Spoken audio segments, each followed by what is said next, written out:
जाने की कोशिश करते हैं। इस समय हम आप देख रहे होंगे सरसों के खेत में खड़े हुए हैं। मैं कैमरामैन से बोलूँगा एक बार सरसों के खेत को दिखाएं। यहाँ सरसों थोड़ी बड़ी हो चुकी है, अगेती फसल है ये। तो आइए सर से बात करें। सर नमस्कार। नमस्ते। सर ये अपना परिचय दीजिए। मैं डॉक्टर कप्तान सिंह नरवार, प्रक्षेत्र प्रबंधक, कृषि विज्ञान केंद्र RVS कॉलेज बिचपरी आगरा। सर जैसा कि सर जानते हैं इस बार किसानों का सरसों में अच्छा भाव मिल रहा है, और ये भी हमें देखने को मिल रहा है किसान सरसों इस बार अधिक पैदावार कर रहे हैं अन्य फसल की तुलना में। तो अब इसमें भी बहुत सारी वैरायटी होती हैं। हमारे क्षेत्र के हिसाब से वायु के हिसाब वायुमंडल के हिसाब से कौन सी फसल अच्छी रहती है? दरअसल हमारा आगरा रीजन के हिसाब से सबसे बेस्ट वैरायटी गिरिराज है, जो DRMR IJ31 के नाम से भी जानी जाती है। इसकी पैदावार 25 से लेकर 28 कुंटल पर हेक्टेयर है, और इसको किसान लेने से पूरे क्षेत्र में ज़्यादातर यही वैरायटी है, क्योंकि सबसे अच्छा इसी का हमने भी यहाँ 8-10 वैरायटी लगाई थी, उनमें भी गिरिराज का ही सबसे अच्छा रिजल्ट आया। जैसे सर हमारे यहाँ पक्का बीघा है, एक बीघे में कितने बीज की मात्रा डालनी चाहिए, कितनी खाद डालनी चाहिए? लगभग 1 kg पर बीघे के हिसाब से आपको बीज की मात्रा डालनी चाहिए, और खाद आपको 30 से लेके 30 kg आपको DAP डालनी चाहिए, और 40 kg करीब आपको यूरिया देना चाहिए, और 25 से लेके 26 किलो आपको पोटास देना चाहिए, और आपको 4 से 5 किलो के 5 से 10 किलो पर केजी के हिसाब से सल्फ़र, और 3 से 4 किलो के हिसाब से जिंक।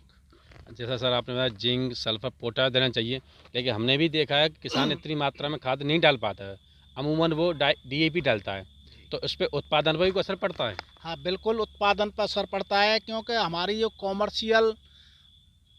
कॉमर्शियल फार्मिंग हो रही है इस समय, उसमें क्या है कि अंधाधुंध फसल लेने के हिसाब से जो न्यूट्रिएंट्स चाहिए उसकी कमी सॉइल में दिखाई दे रही है। खास करके माइक्रोन्यूट्रिएंट्स आपका जिंक है, सल्फर है, एक किसान नहीं दे रहा है, और पोटास भी नहीं देता है। इन तीनों की काफ़ी कमी पाई गई है, तो इसलिए किसान को पोटास, जिंक और सल्फर देना चाहिए अच्छा उत्पादन लेने के लिए। जैसे आपने बोला जिन चीज़ों की कमी पाई जा रही है, इन कमी की वजह से हमारी ज़मीन भी हो सकता है ख़राब हो रही हो, या हम ये देखते हैं जब सरसों बेचने मंडी में जाते हैं तो व्यापारी बोलते हैं कि 42 कंडीशन 43 कंडीशन, वो कंडीशन पर इस खाद बीज से असर पड़ता है? हाँ बिल्कुल, कंडीशन से तो सरसों का सेल ही होता है।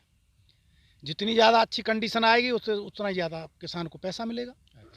जैसे सर जो सरसों की ज़मीन होती है उसका pH कितना होना चाहिए, या तैयारी में कितनी जुताई करनी चाहिए, किस माह में स्टार्ट करना चाहिए? 7 से 7.5 तक pH होना चाहिए। और जुताई की बात यह है कि किसान को जब खेत तैयार करते हैं तो 2 बार कल्टीवेटर और 2 बार हैरो से और 2 बार पाटा लगाना चाहिए।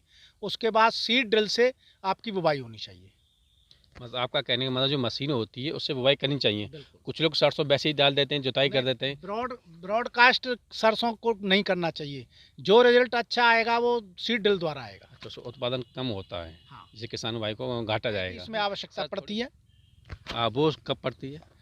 वो आपका करीबन 60 से 65 दिन का सरसों हो जाए, उसके बाद आपको सिंचाई की आवश्यकता पड़ेगी। जैसे 60 से 65 दिन में, मतलब जब फूल आने से पहले या फूल आ जाए उस समय? फूल आने से पहले।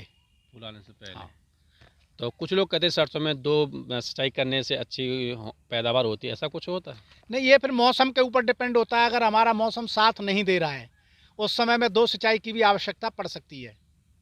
उसमें पड़ सकती है। हाँ। जैसे कुछ रोगों की संभावना देखी जाती है, और जब फरवरी मार्च में आता चैंपा उड़ता है, वो सरसों के पेड़ों से भाग के आ रहा है ये, तो चैंपा क्या होता है, और इसके अलावा और भी कौन से रोग होते हैं, उनकी क्या रोकथाम की आप दवाई बताओगे हमारे किसान भाइयों?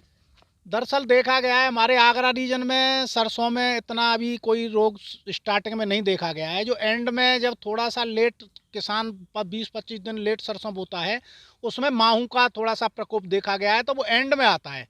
तो एंड में आता है, उसका इतना ज़्यादा इम्पैक्ट नहीं आता है।